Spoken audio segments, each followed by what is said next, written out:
Well, hey everybody, nice to see ya. Welcome back to the channel. Greg at Cruising with the Carsons here. Come on, say it with me.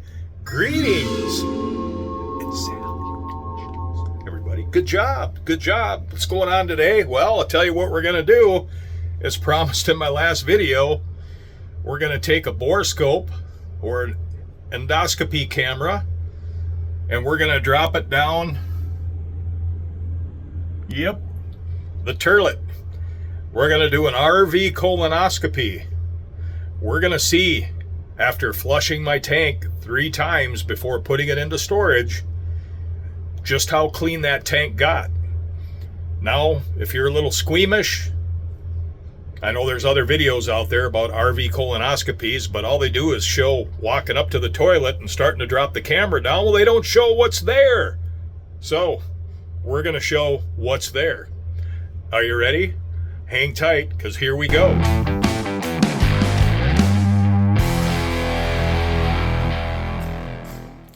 All right, kids, you're probably wondering, why on earth does he want to take a camera, drop it down his black tank, and show the world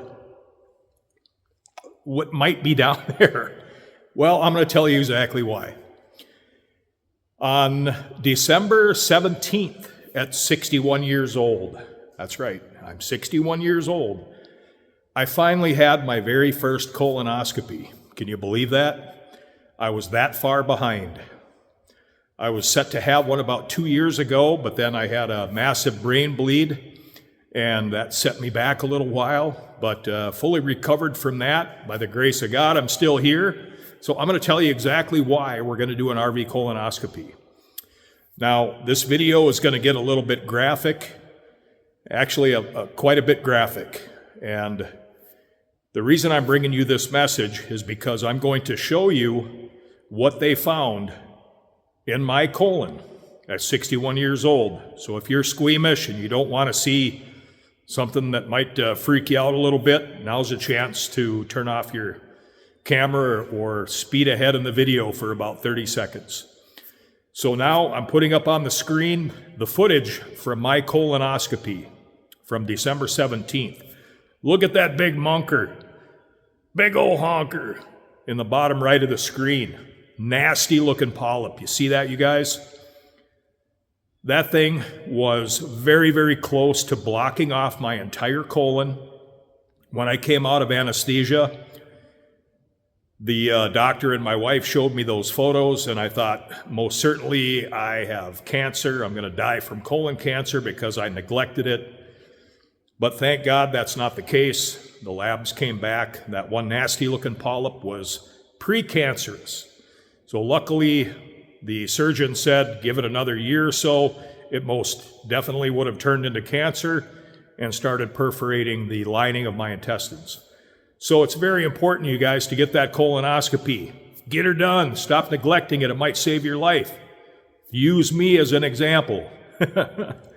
I know, I was way behind. So that got me thinking. When it comes to our RVs and the black tank, you can be as anal retentive as you want to and as thorough as you think you are at flushing that black tank. I religiously do not let my black tank get over half full. I back flush 3 times. I fill it to the top. When I flush it, I drain it, fill it up again to the top. I do that 3 times, you guys. So for me, I was thinking to myself, man, water runs super clean after the second one. There can't be anything left in there. Well, I was wrong. So again, if you get squeamish and you don't want to see this, we're going to drop that camera down and show you what's in that tank. And yes, it's going to get graphic. And yes, there may be some brownish material left behind. But I want you to see, when you think you're being extremely thorough, what can get left behind in your tank. And this is all the more reason that it's important for companies like Clean Tank, who come out and they have a very special method that they use to flush your tanks. You don't want those tanks to start scaling and getting solids in there that get hard as a rock sometimes, and they're very hard to get removed. So let's drop that camera down and see what we find. So here we go.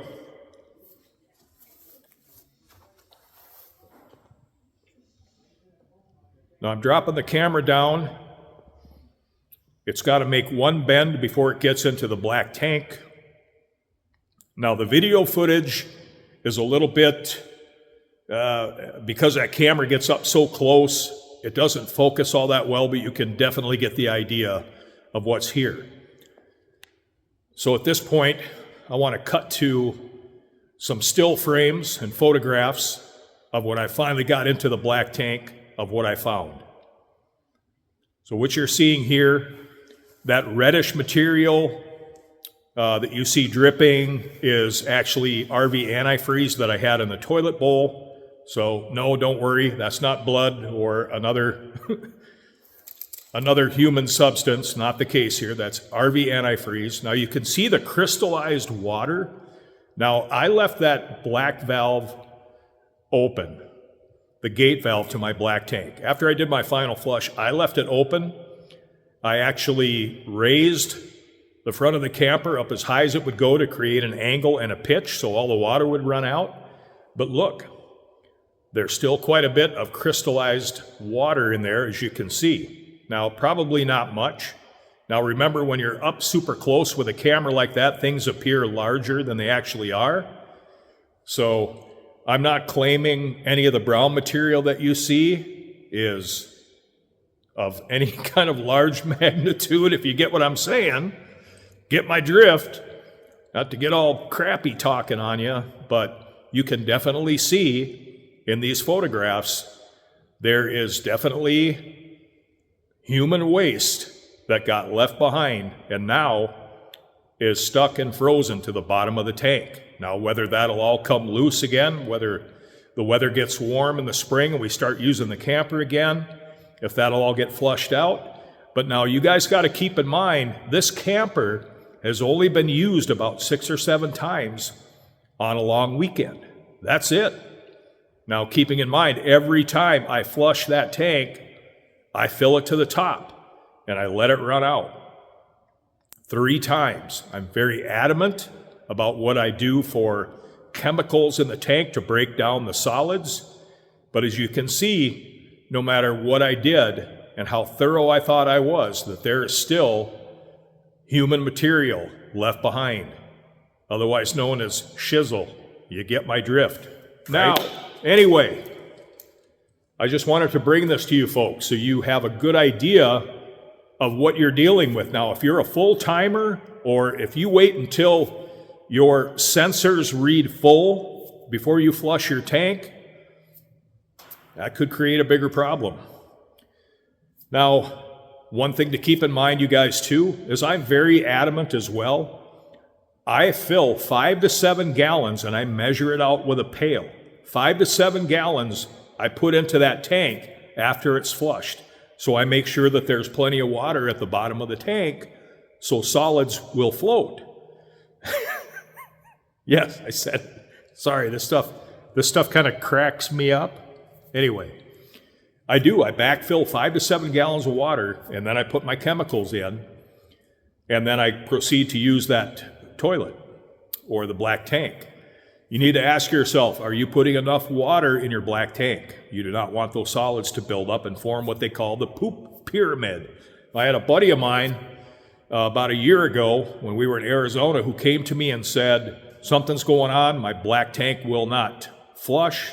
It won't drain. When he pulled the gate valve, nothing came out.